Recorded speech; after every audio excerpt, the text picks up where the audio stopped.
आप सभी बच्चों को फिर से एक बार झारखंडी जोहार। तो आज हम लोग फिर से लेके आए हैं टॉपिक जो है वो आपका है सबसे इंपॉर्टेंट टॉपिक, जिसको हम लोग कूलम्ब्स लॉ कहते हैं, जिस पर पूरा इलेक्ट्रोस्टैट लाइज करता है। मतलब इस फॉर्मूले का प्रयोग जब तक नहीं करेंगे तब तक इसके आगे जितने भी, चाहे तो इंटेंसिटी हो, चाहे तो तुम्हारा कैपेसिटेंस हो, पोटेंशियल हो, इन सभी को बनाने के लिए सबसे पहले आपको आना चाहिए कूलम्ब्स लॉ, उसका स्टेटमेंट, उसके बारे में जानकारी और सबसे महत्वपूर्ण इसका फॉर्मूला। तो चलिए एक एक करके हम लोग समझते हैं। डायग्राम यहां सामने रखा गया है, इसके माध्यम से समझने का काम करेंगे। डेफिनेशन लिखा गया है, आइए देखते हैं हम लोग एक एक करके बात करते हैं। तो देखिए लिखा हुआ कूलम्ब्स लॉ ऑफ इलेक्ट्रोस्टैटिक, जिसका स्टेटमेंट यहां से लिखा हुआ है। तो क्या है पहले इसको समझते हैं, तब इसके डायग्राम को समझ करके काम करेंगे। पहला है, जैसे मान लेते हैं यह एक चार्ज है, Q1 कोई चार्ज है और दूसरा Q2 एक चार्ज है। ये दोनों चार्ज रखा हुआ है R डिस्टेंस पर। कितने डिस्टेंस पर रखा हुआ? R डिस्टेंस पर। तो इसके बीच जो लगने वाला बल होगा वो इन दोनों चार्ज के गुणनफल के समानुपाती होगा। मतलब इसके बीच जो बल लगेगा वो कहीं ना कहीं दोनों चार्ज के जो मैग्नीट्यूड है उसके प्रोडक्ट के डायरेक्टली प्रोपोर्शनल होगा। और साथ ही साथ F जो होगा वो inversely proportional to R square होगा। मतलब इन दोनों के बीच जो लगने वाला बल होगा वो डिस्टेंस के बढ़ाने पर इसके स्क्वायर टाइम्स, मतलब क्या होगा, डिक्रीज करेगा, घटेगा। इसका मतलब है कि ये दिख रहा होगा, यदि आप 9th क्लास या 11th क्लास में पढ़े होंगे तो आप ग्रेविटेशनल फोर्स में भी कुछ इसी प्रकार से देखे थे। F प्रोपोर्शनल टू वहां होता था m1 इंटू m2 और नीचे रहता था क्या, R स्क्वायर, उन दोनों के बीच की दूरी के वर्ग के व्युत्क्रमानुपाती होता है। चलिए ध्यान दीजिए, तो जिस तरह से ये है एकदम लगभग यहां उसी तरह होगा, लेकिन ये कूलम्ब्स लॉ है और ये आपका था न्यूटन्स लॉ ऑफ ग्रेविटेशन। ज्यादा डिस्कशन नहीं, सेम टू सेम उसी तरह का कुछ यहां भी माजरा देखने को मिलेगा। क्या कि the electrostatic force of attraction और रिपल्सन, जो इलेक्ट्रोस्टैटिक फोर्स लगता है, जो किसके फॉर्म में रह सकता है, अट्रैक्शन या रिपल्सन के फॉर्म में, between 2 point charges, 2 point electric charges के बीच में। कब? जब रेस्ट में हो तब। इज डायरेक्टली प्रोपोर्शनल टू, ये सीधा समानुपाती होता है, product of magnitude of electric charges. किसके प्रोडक्ट?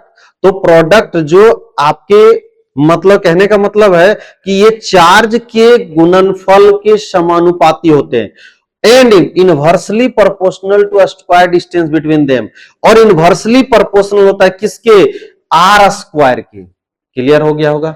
मतलब 2 पॉइंट इलेक्ट्रिक चार्ज यदि मान लेते हैं तो उसके बीच में जो बल लगेगा उस बल का मान कैसे डिटरमाइन करेंगे?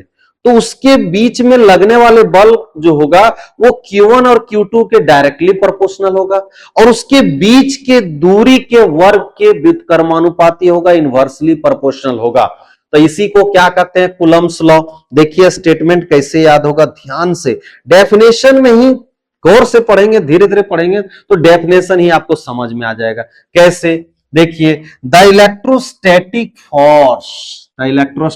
फोर्स ऑफ अट्रैक्शन और रिपल्सन, किस रूप में जो रहता है? अट्रैक्शन और रिपल्सन के बीच में। किसके बीच लगने वाला? Between 2 point electric charges. Between किसके बीच में? 2 पॉइंट इलेक्ट्रिक चार्जेज के बीच में। कब? एट रेस्ट, जब रेस्ट में हो तभी कूलम्ब्स लॉ एग्जिस्ट करता है, ध्यान रखेंगे।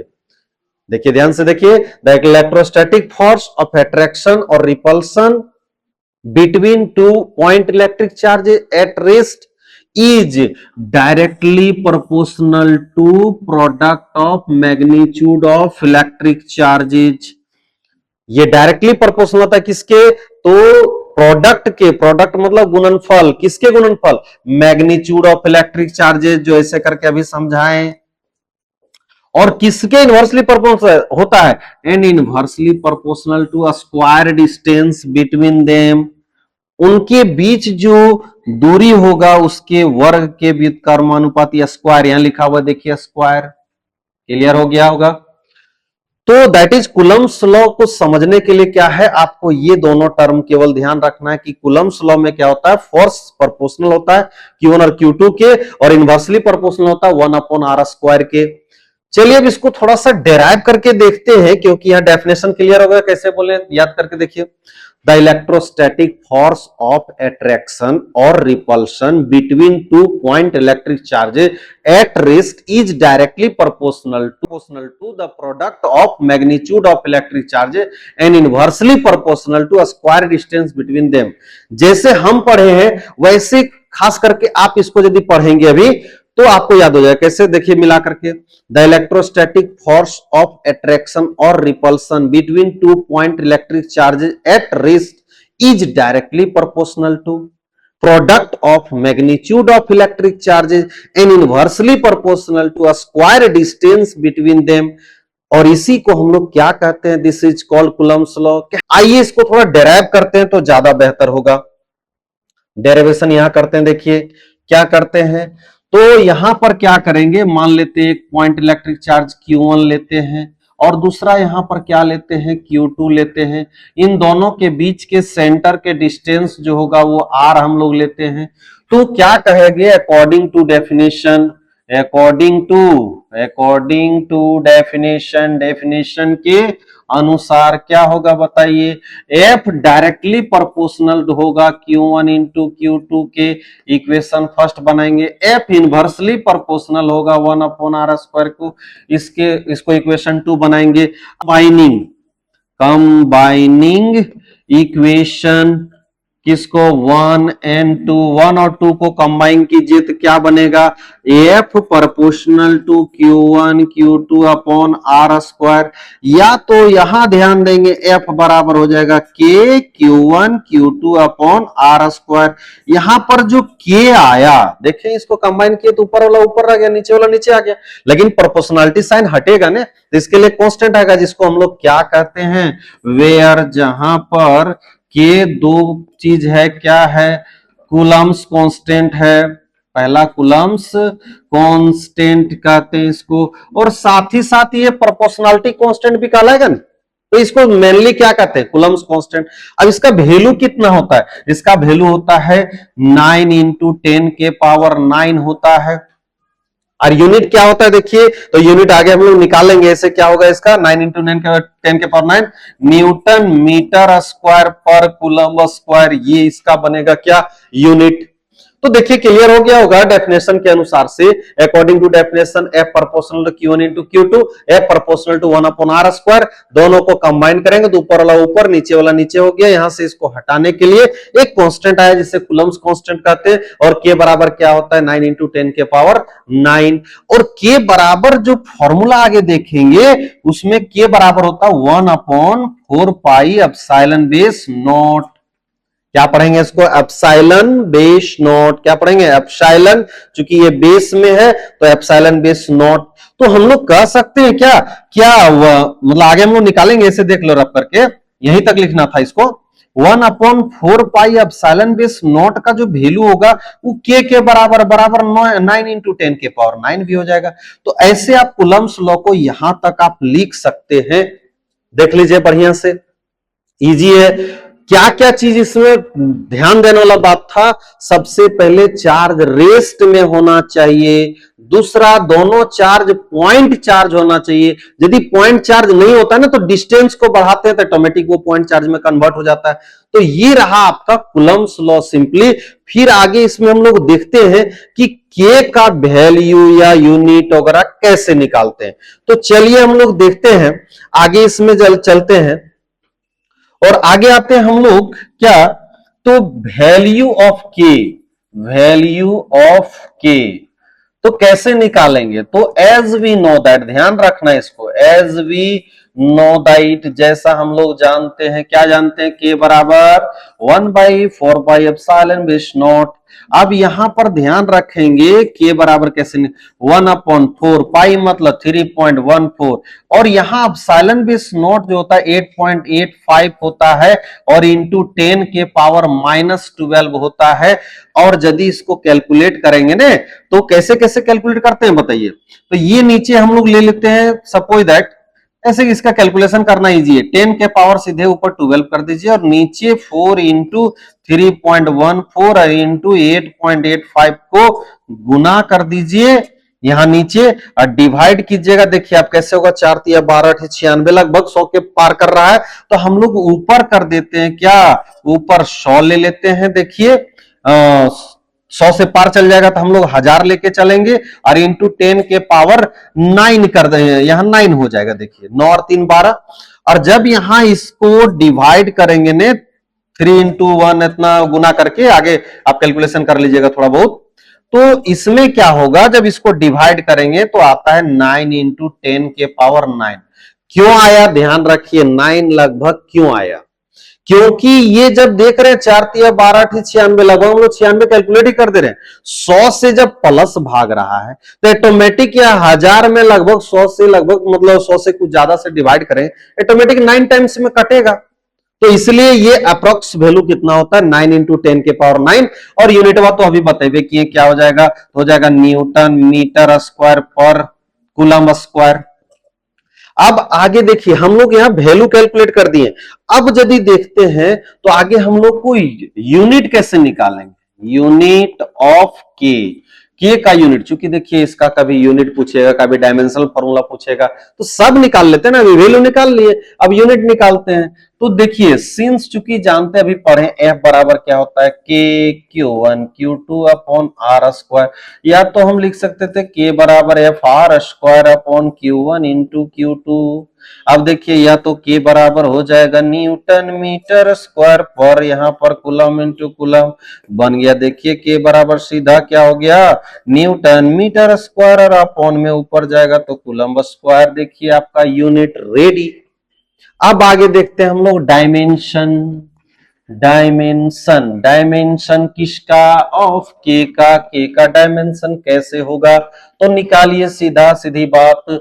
एफ बराबर हो जाएगा क्या के Q1 Q2 upon are square. अब बताइए यहां पर के बराबर क्या हो जाएगा F R square upon Q1 into Q2। देखिए नहीं कैलकुलेशन मैथ का कोई दिक्कत की बात। अब बताइए फोर्स का डायमेंशन एम एल टी के पावर -2। अब बताइए कि आर का स्क्वायर एल स्क्वायर बन जाएगा, यहाँ क्या बन जाएगा ये टी, चार्ज का ये टी और ये टी। अब ध्यान दीजिए थोड़ा सा कि अब यहाँ डायरेक्ट निकालना हो, कौन इतना आगे कैलकुलेशन करेगा। देखिए एम कहीं मिल रहा है नहीं, रहेगा वही। एल मिल रहा है एल 2 और एक यहाँ पर हो जाएगा गुना में 3। टी के पावर देखिए आपका टी के पावर -2 और ये दोनों ऊपर जाएगा तो -2 बन जाएगा तो टी के पावर -4 और ये के पावर जब ये दोनों ऊपर जाएगा तो -2। देखिए डायमेंशन फॉर्मूला भी आपके पास रेडी हो गया, मतलब के का सब कुछ रेडी। पहले निकाले उसका वैल्यू जिसमें एप्सिलॉन बेस नॉट का वैल्यू तो पता रहना चाहिए ना। उसके बाद हम लोग निकालें क्या, तो उसके बाद निकालें हम लोग इसका यूनिट, फिर निकालें डायमेंशन। अब आगे हम लोग चलते हैं इसी का प्रयोग करके एप्सिलॉन बेस नॉट का काम करते हैं।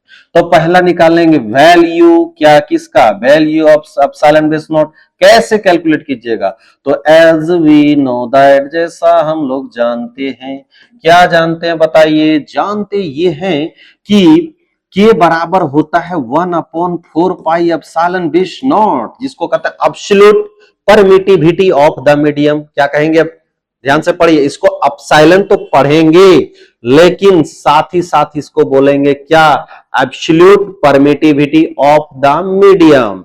तो देखिए अब यहां पर देखिए थोड़ा सा क्या देखेंगे कि एप्सिलॉन बेस नॉट बराबर नहीं हो सकता 1/4 पाई और ये नीचे आ जाएगा के। तो लीजिए आ गया एप्सिलॉन बेस नॉट बराबर 1/4 इंटू 3.14 इंटू हो जाएगा के का मतलब 9 इंटू 10 के पावर 9। और इस प्रकार से देखेंगे तो ये आगे कैलकुलेशन 10 के पावर ऊपर जाने वाला है -9 और नीचे रहने वाला है 4 इंटू 3.14 इंटू 9 यहां बच रहा है। अब इसका जब कैलकुलेशन करेंगे तो 10 के पावर -3 तो -9 तो ऑलरेडी आ रहा है, देख रहे हैं।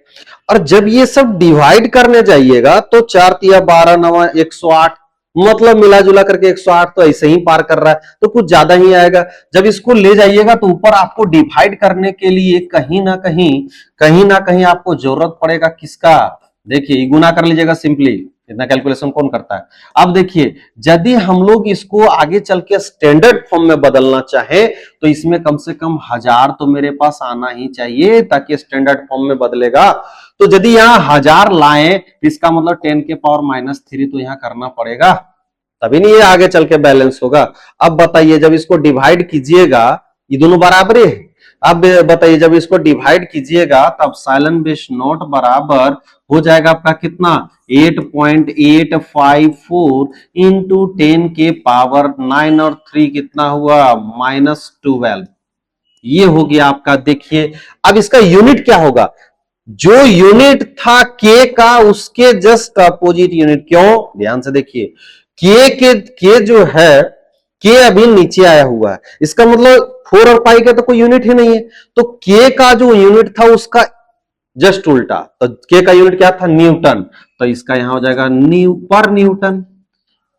उसका क्या था मीटर स्क्वायर, तो यहां हो जाएगा उसका उल्टा पर मीटर स्क्वायर। और उसके बाद था कुलम का पर कुलम स्क्वायर, तो यहां हो जाएगा वो उल्टा होकर के कुलम स्क्वायर, क्योंकि वहां पर कुलम स्क्वायर था।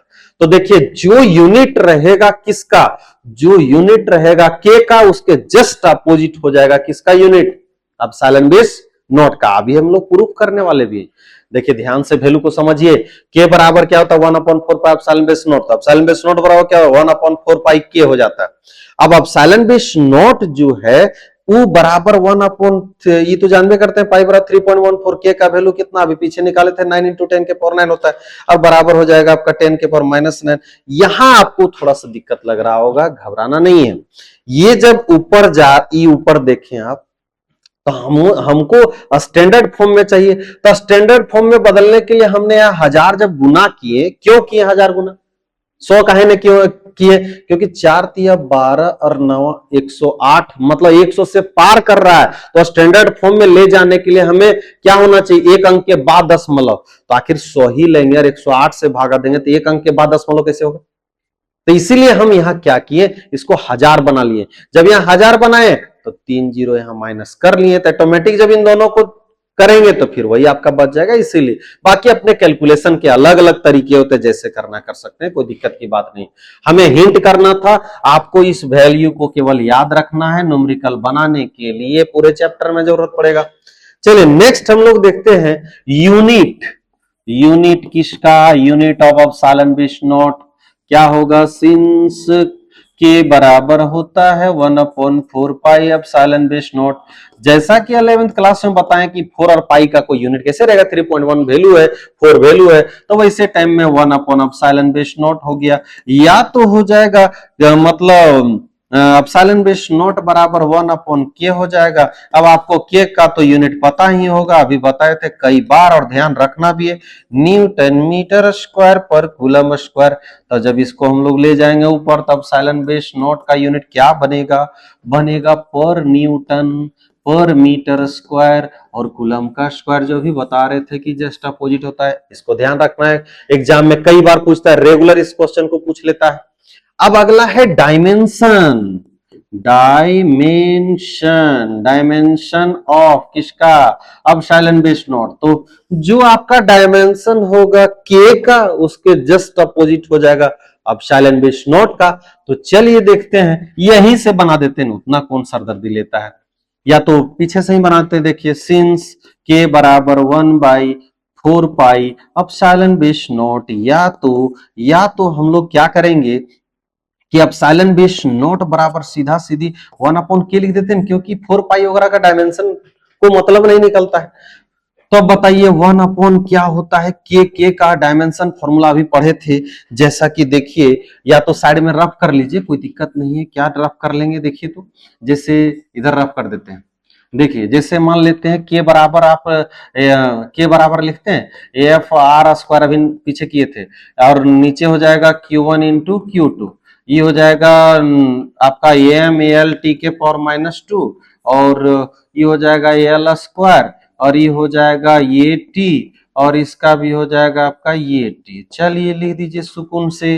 देखिए एम एल के पावर 3 और टी के पावर -4 और ये के पावर -2।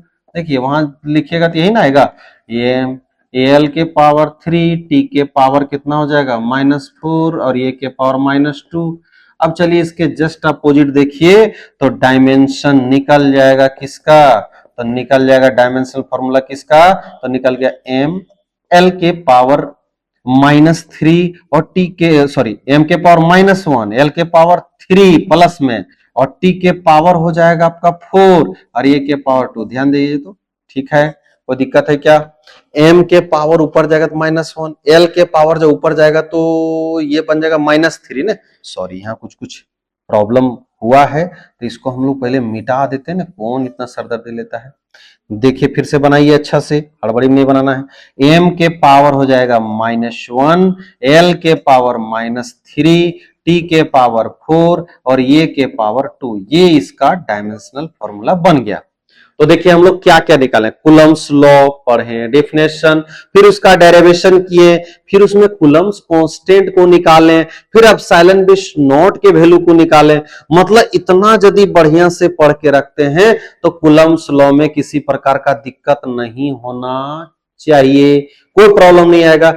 अब चलिए देखिए हम लोग कुलम्स लॉ के कुछ प्रॉपर्टीज, कुछ कैरेक्टरिस्टिक्स को पढ़ते हैं हम लोग। देखिए क्लियर हो गया यहां तक। इसको क्या कीजिएगा, जैसे जैसे बनाए वैसे वैसे करके आप नोट करते जाइएगा, तभी आपका नोट्स बन पाएगा पूरा कंप्लीट, जिससे कहीं किसी प्रकार का कोई, जैसे डायरेक्ट हम लिख देते हैं जैसे के का वैल्यू या मान लेते हैं यूनिट डायमेंशन, तो थोड़ा कंफ्यूज होता है कि निकालेंगे कैसे, इसलिए हम सभी को निकाल दिए। अब आगे हम लोग चलते हैं, उसके कुछ प्रॉपर्टीज को देखते हैं कि प्रॉपर्टीज क्या है। तो देखिए सबसे पहले प्रॉपर्टीज को देख लेते हैं, उसके बाद वेक्टर फॉर्म पढ़ेंगे। तो देखिए क्या है सबसे पहला बात कि Coulomb's force is a central force. Coulomb's force कैसा फोर्स है? सेंट्रल फोर्स है। क्यों? क्योंकि ये दो चार्जेज के सेंटर के बीच में काम करता है। पहला क्लियर हो गया। सेंट्रल फोर्स क्यों है? क्योंकि ये दो चार्जेज के सेंटर के बीच में काम करता है। चलिए दूसरा, Coulomb's force between two charges obeys inverse square law. मतलब ये हमेशा पालन करते इनवर्स स्क्वायर लॉ का, क्योंकि हम लोग पढ़े थे कि इनवर्स स्क्वायर लॉ, तो उसमें जब डेराइव कर रहे थे तो पता है कि F प्रोपोर्शनल टू 1/r² होता है। इसलिए कैसे नियम का पालन करेगा? तो ये पालन करेगा इनवर्स स्क्वायर लॉ को, जिसको हम लोग कहते हैं F प्रोपोर्शनल टू 1/r²। तीसरा number, Coulomb's force between two charges may be attractive और रिपल्सिव। जानबे करते कैवेंडिश लॉ के हिसाब से कि दो चार्जेज कूलम्स लॉ में अट्रैक्टिव भी हो सकता है या रिपल्सिव भी हो सकता है। क्लियर हो गया होगा वहां तक। अब अगला क्या है, Coulomb's force between two charges not affected by presence of other charges. Coulomb's force जो होता है ना, वो तीसरे चार्ज से उसको कोई लेना देना नहीं होता है, वो दो चार्ज के बीच में ही लगता है। तीसरा चार्जेज है तो फिर वो दो आपस में दो का पेयर बना सकते हैं। जैसे मान लेते हैं Q1 है, Q2 है और Q3 है, तो आप जब कूलम्स फोर्स निकालेंगे तो या तो आप इन दोनों के बीच में निकालना पड़ेगा, या इन दोनों के बीच में, या इन दोनों के बीच में निकालना पड़ेगा। कभी भी ऐसा नहीं लिख देंगे कि F बराबर K, Q1, Q2, Q3, ऐसा नहीं कर सकते हैं। तो दैट इज, इसको तीसरे चार्ज से कोई फर्क नहीं पड़ता है कि तीसरा चार्ज वहां है या नहीं है, क्योंकि ये दो चार्जेस के बीच में लगे। हाँ, आप कोई भी सेलेक्ट कर सकते हैं, 2, 3 भी सेलेक्ट कर सकते हैं, 1, 3 भी सेलेक्ट कर सकते हैं, 1, 2 भी सेलेक्ट कर सकते हैं, कोई दिक्कत की बात नहीं। अगला है, Coulomb's force between two charges is spherically symmetric as it is a function of r only. चूंकि यह जो है ये सिमेट्रिक चार्ज है, क्योंकि पॉइंट चार्जेज की बात करते हैं, इसलिए क्या करता है, सिमेट्रिक होता है। ये ओनली प्रभावित विशेष रूप से हो रहा है, तो प्रभावित हो रहा है किससे? तो ये आर के फंक्शन से प्रभावित हो रहा है। चलिए फिर से देख लीजिए एक बार क्या क्या बताएं। सबसे पहले देखिए तो कूलम्स फोर्स इज ये सेंट्रल फोर्स। दूसरा, ये किसका पालन करते हैं? तो इनवर्स स्क्वायर लॉ का पालन करते हैं। तीसरा कुलम्स फॉर टू चार्ज में भी अट्रैक्टिव रिपल्सिव, अट्रैक्शन हो सकता है। अट्रैक्शन कब होगा? जब एक पॉजिटिव रहेगा और दूसरा नेगेटिव रहेगा। रिपल्सन कब होगा? जब एक नेगेटिव और दूसरा भी नेगेटिव, एक पॉजिटिव और दूसरा भी पॉजिटिव, तो ये आपस में क्या रहेगा? तो ये रिपेल कर सकते हैं। Coulomb's force between two charges not affected by presence of तीसरे चार्ज से इसको कोई लेना देना नहीं है। और साथ ही साथ Coulomb's force between two charges is spherically symmetric as it is a function of r only. ये सिमेट्रिक होता है क्योंकि ये केवल आर के फंक्शन से प्रभावित होता है, क्योंकि ये क्या होता है, विशेष रूप से यह जो होता है वो 2 पॉइंट चार्जेज के बीच में ही लगता है। तो क्लियर हो गया आपका प्रॉपर्टीज और कुलम्स लॉ जो था उसमें रिलेटेड जितने भी टॉपिक थे उसको बताने की कोशिश किए। अब नेक्स्ट में बताएंगे हम लोग कौन सा, vector form of Coulomb's law. इसमें इतना ही काफी है, तो इसको क्लियर कीजिएगा जिससे पूरा चैप्टर को पढ़ने में मन लगेगा। हर जगह आपको देखने को मिलेगा कुलम्स लॉ, और इसीलिए तो चार्ज कैसा यूनिट बना हुआ है, क्या कुलम्स बना हुआ है। तो इसी के साथ ये खत्म हुआ इसमें। अब आगे नेक्स्ट डे देखेंगे।